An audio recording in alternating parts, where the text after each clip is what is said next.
there was a lot that wasn't good offensively tonight, and so there's a lot of dirty hands in that. Dennis, I have two that are sort of related. First of all, you guys didn't use Taysom Hill much in those early short yardage packages. Was there anything about the matchup that didn't seem to favor that? No, look, I mean, just like everything else, I mean, you go in with a game plan, you have some plays that you like, and certainly when they don't work, then, everybody's going to wonder why, you did what you did. So, look, they beat us tonight. They beat us in a lot of different areas. And I was going to ask specifically about your offense against their defense, the physicality and the pressure they got on you. Is there anything that you saw that led to them having such an advantage in that area? Well, yeah, I think they obviously they did a good job of being able to stop the run.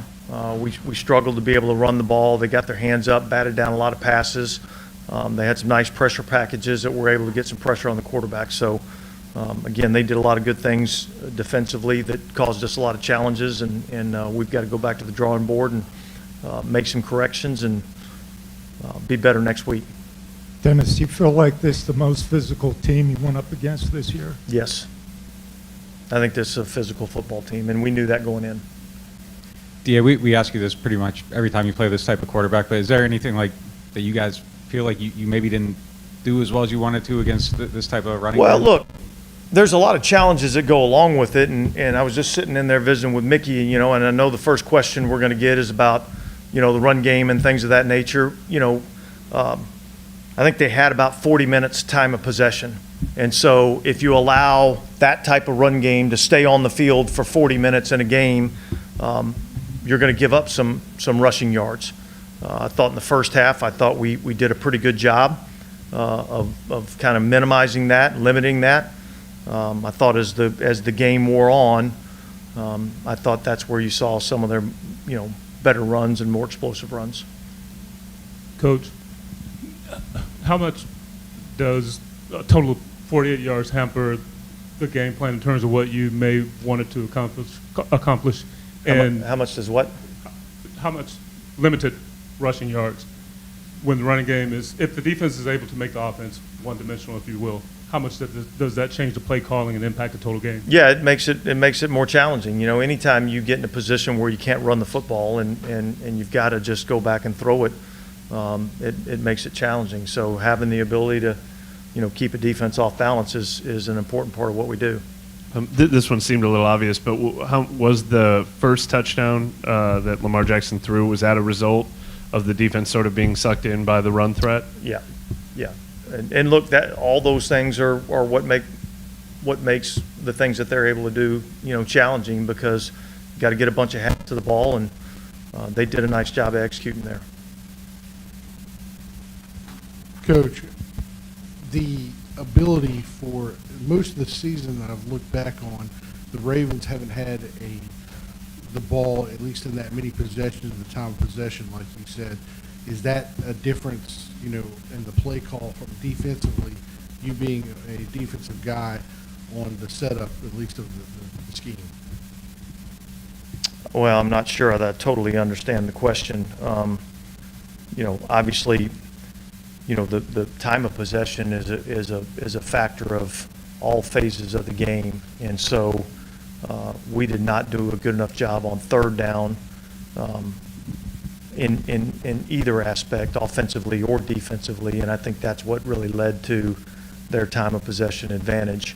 And we talked about that being a critical factor in the game, is being able to convert third downs and have some efficiency offensively, and then defensively, when we got them to third down, we had to be able to get off the field, and we didn't do that well enough. Dennis, you mentioned the last 2 weeks you're committed to Andy at quarterback as long as the offense continues to perform. Does a game like this change that at all? No, I think this is a over the last, whatever it's been, 5 weeks, I think our offense has been pretty good and moved the ball effectively. This was not a good game tonight, so we'll evaluate as we move forward, but I'm looking at this as we had a bad day at the office offensively tonight, and we've got to improve from it. Do you have any updates on any of the injured players, like Warner and McCoy? No, I don't have any updates as of right now. All right, thanks. We're going to bring you in here, board, and locker rooms up.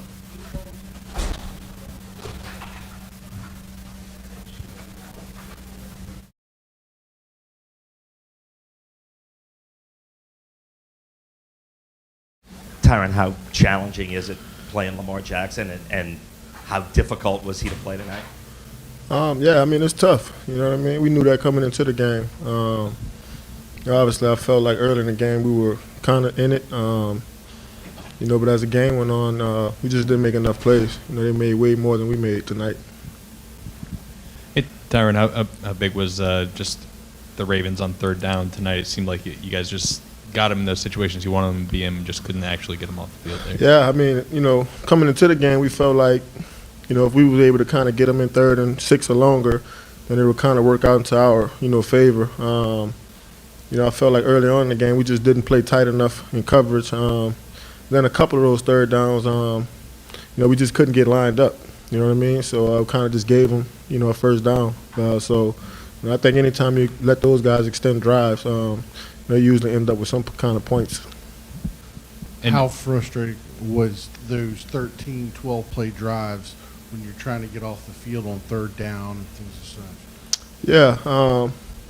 Obviously it takes a toll on you as a defense. But I feel like we had, way more, opportunities to kind of get off the field. That's what make those guys, offense, so dynamic. Is when they're pounding the ball, being able to kind of control the clock and control the time of possession. Definitely got to, figure out a way to kind of limit that, going forward. Tyron, some of those, like the sticking with guys in coverage on those third down plays, is that made more difficult when you got a guy like Lamar who's kind of extending plays and running around and making you have to stick on those guys longer? Yeah, it's tough. We knew this coming into the game, where, traditionally, you cover for 3 or 4 seconds, and the play is over, but a guy like that it's a 7, 8, 9 second cover. So we were aware of that coming into the game. Like I said, we just got to do a better job of finishing. Is the biggest challenge of playing them that you have to get so many guys up on the line of scrimmage to play the run that's when he can beat you in the pass game? Yeah, I feel like we definitely had a lot of resources, for the run game tonight. But like I said, I think their rushing attack and, them being able to get an extra hat, on our defense, and then with a quarterback that could, do the kind of things that he can do, it was tough.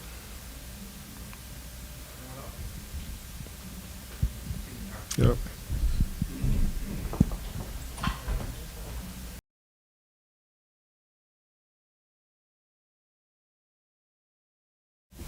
At the end of the day, we got beat today. They deserve to win this one.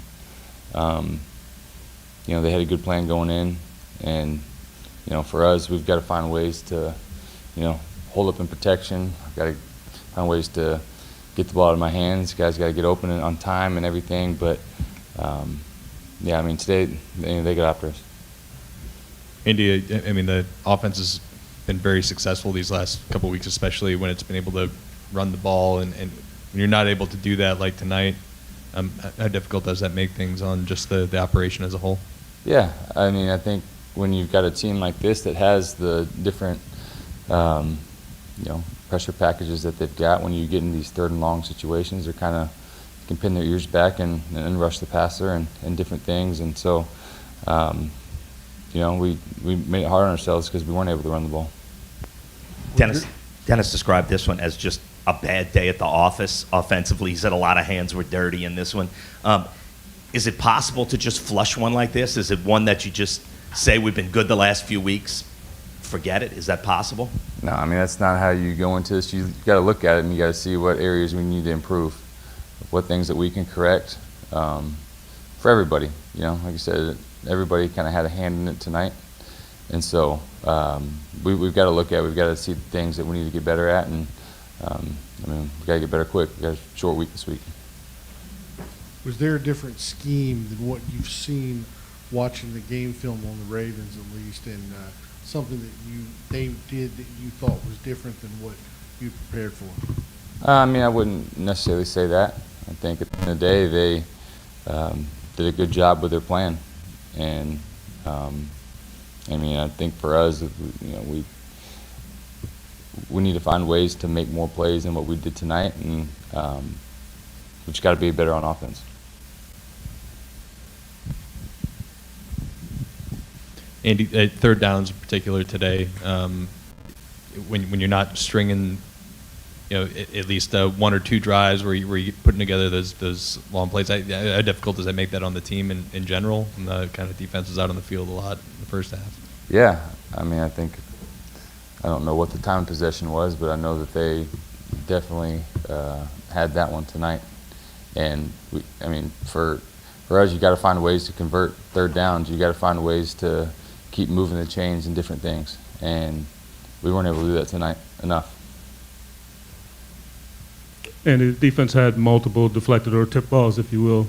Was there something that stood out as far as why they got multiple? I've played Baltimore a lot, and that's always been part of their thing. If they're not getting to the quarterback, they get their hands up, and I mean, there's some big guys in their front that have long arms, and it's unfortunate that it happens.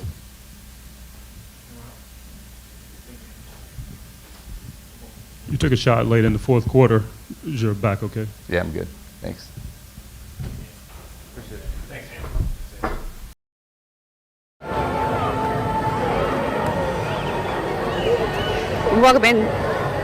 Welcome into our Saints postgame show. As you've heard from head coach Dennis Allen, quarterback Andy Dalton, Tyrann Mathieu spoke.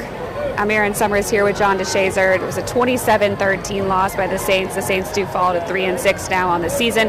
It seemed like the Saints could just not find their offensive rhythm tonight. John, what was the issue, you think, with getting things going? Well, I think the Ravens brought a couple of blitz packages that the Saints, unfortunately, didn't do a very good job of picking up in the passing game. The Ravens are a stout team defensively against the run anyway, so they weren't going to let you run for a whole lot, and the Saints only ran for, maybe 48 yards in this game. But when it came to the pass game, they were able to blitz and they were able to get home. And then when you had the injury to Eric McCoy at center, that jumbled the offensive line. Cesar Ruiz had to move from right guard to center, and then Calvin Throckmorton came in at right guard. And I thought the line had a little bit of disarray, and Baltimore took advantage of it. Definitely early in this ball game, it was hard for the Saints to convert on third downs. That was an area that they were really struggling with, and it led to a big disparity difference, maybe I should just use the word difference, in time of possession between the Saints and the Ravens by almost 10 minutes early in this game, just because the Ravens were able to move the ball, sustain their drives. They had two scoring drives of over 7 minutes, taking a lot of time off of the clock. So it was tough for the Saints to hold on to the ball, and then it was tough for them to get off the field defensively. So it was kind of a rough imbalance in this first half of the game. Yeah, you can't win games when you can't convert on third down. The Saints were 0 for 4 in the first half, and they couldn't get off the field. Ravens were 6 for 8 third down conversions in the first half. I think the Ravens had the ball for pretty close to 20 minutes of that first half. They're only 30 minutes in the half. So, when you have that kind of imbalance, you can't get off the field defensively. You can't stay on the field offensively. That leads to the type game that the Saints had, and I think it was 14-3 at halftime. Could have been a little bit worse than that, actually. So the Saints, to be able to be within 2 scores, were pretty fortunate, but they just never were able to get a sync offensively. I think they had a little 2-minute drill toward the end of the first half where they got into a bit of a rhythm, were able to kick a field goal and pull to within 14-3, but never anything that they could sustain and hang their hats on in this game. And really unfortunate. Now the offense has been pretty good, pretty productive for 5 straight games. Maybe they were due for one of these kind of games, but Baltimore really was the more physical team. Baltimore kind of imposed its will on the Saints, and that's not something we were accustomed to seeing, because the Saints had run the ball extremely well for the last 5 weeks, and they just couldn't get it done against a really formidable Baltimore team. Yeah, you mentioned earlier the rushing yards, as you said, 48 rushing yards by the Saints, 188 by the Ravens when it was all said and done. Passing, the Saints were able to increase that number towards the end of the game because of that big passing touchdown to Juwan Johnson. I think it was a 41-yard touchdown. They finally got into the end zone with just over 4 minutes left to go in this game. So they ended up with 195 passing yards. The Ravens had 131, but the Ravens' ability to be effective in the passing game to start and then start running the ball as the game went on, Lamar Jackson, I mean, he is tough. He was tough to tackle, and he was pretty much getting anything that he wanted. Yeah, Lamar Jackson might not be of this world. It seems that way in some football games. He is really a talented quarterback, and when he throws it the way he did in the first half, it gives that Baltimore offense enough, even without Mark Andrews and without Rashad Bateman, it gives them enough to keep a defense in balance on their heels. And then you add in the running game, and they're able to get 188 yards on you. And it's not like they were garbage yards. They were tough yards when the Ravens needed it, when the Saints kind of knew that they were going to run it and still weren't able to stop it because of the threat posed a lot by Lamar Jackson. But then Kenyon Drake had a really nice run game also. So the Saints were just on the heels defensively in this one for the most part. When Lamar Jackson threw, I think it was a 31-yard touchdown, maybe 16-yard touchdown early. When he takes the ball, he sprints out, he looks like he's going to run, and he just flicks a touchdown pass. I think it was 31 yards, now that I mentioned it. But that's the kind of threat that he poses, and that's what puts the defense on its heels and on the defensive the entire game, because you just don't know what he's going to do. It's kind of interesting because for once, Jackson didn't lead the team in rushing yards. He had 82 and Kenyon Drake had 93. He was definitely getting a lot of the carries in this game, but Jackson found 10 different players through the air. He was peppering people, anybody. I mean, definitely saw a lot of his what he's capable of in this game on both facets, on the ground and through the air. It was definitely tough for the Saints defense to keep up because they were tired, I think, from the first half of play as well. You mentioned the injuries earlier. Linebacker Pete Werner goes out, defensive end Marcus Davenport goes out, and then Eric McCoy, as you mentioned, the center, goes out. Significant players to take out for any point of a game, and all three in one game. It's going to be interesting to follow those injuries. How do you think that they had an effect, other than you mentioned the offensive line early, but how about defensively? Well, when you lose Davenport, who's been one of the most effective defensive ends, probably the most talented defensive end on this team, and Pete Werner led the NFL in individual tackles coming into this game. And if you're going to play against a guy like Lamar Jackson, you need a linebacker who's a sideline-to-sideline guy, and that's what Pete Werner has been. And so when you lose those two components to your defense, suddenly you're a little bit more compromised, because there's no offense against Caden Ellis and there's no offense against Zach Bond, but there's a reason Pete Werner is who he is and why he's leading the league in individual tackles coming into this game. And Marcus Davenport, we know what he can do when he's on the field. So you take those guys away from that defense, which it was already struggling, and now suddenly the struggle becomes a lot more difficult, because again, Lamar Jackson, if he's hitting 10 receivers, he's distributing the football, and that keeps the defense so off balance because you don't know where he's going to go. You don't know what he's going to do. Everything seems to be effective, and when he's being that efficient and you can't get him off the field, it's just going to be a tough road to be able to beat him. Yeah, I mean, we definitely saw the dual threat that Lamar Jackson can be as far as their offense goes, regardless of who was in or out of this game. Definitely was able to find people. As far as Andy Dalton goes, he was 19 of 29, 210 yards, a touchdown. He did have that one long touchdown at the end of the game to Juwan Johnson, and then one interception late in the game as well. He was trying to move the ball. He was handing it off, finding people. Just couldn't really establish that run game. I think some of it because of the injuries and the movement on the offensive line. If you look at things going forward, what are the areas that you'd like to see the Saints kind of address first? Well, whether McCoy's going to play or not, they're going to see some more of the blitzes they saw from Baltimore. Yeah. That's just a fact of the NFL life. When teams are able to get home the way Baltimore was with the blitz and the pass rush, the next team's going to look at that and say, okay, we can replicate the same thing, and it's going to be done until the Saints stop it. They've done a really nice job of pass protection the past 2-3 games where they weren't allowing sacks, but unfortunately it kind of backfired on them a little bit, and they caught up and gave up some sacks in this one. So they're going to see that again. That's something that's going to have to be rectified. The run game, I'm not that worried about it, because Baltimore is just such a unique running team with Lamar Jackson. You don't often see that. They won't see that in Pittsburgh. Pittsburgh doesn't have a guy who can scramble and run like Lamar Jackson, so you won't have to worry about that component of it. But you still have to be better against the run, and I think they will. but they're going to see that pass rush. They're going to see those single, again, excuse me, they're going to see those type of pass rushes again because those pass rushes got home. And if I'm an opponent, I'm going to say they couldn't stop it there. We're going to do the exact same thing and see if they can stop it against us.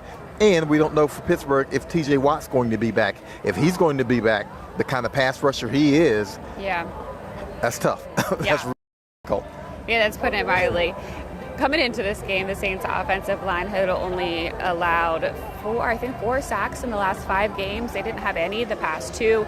Tonight alone, they allowed 5. So definitely a tough break. Sometimes when you start to, they say they come in bunches sometimes. So saw that in a negative way today, but something that they can definitely address is once they find out who they have in and out, they have some time to get ready for Pittsburgh. We're going to, I think, resume a regular schedule now that we've had the Monday night game. Tuesday's back to being Tuesday. Wednesday's going to be Wednesday.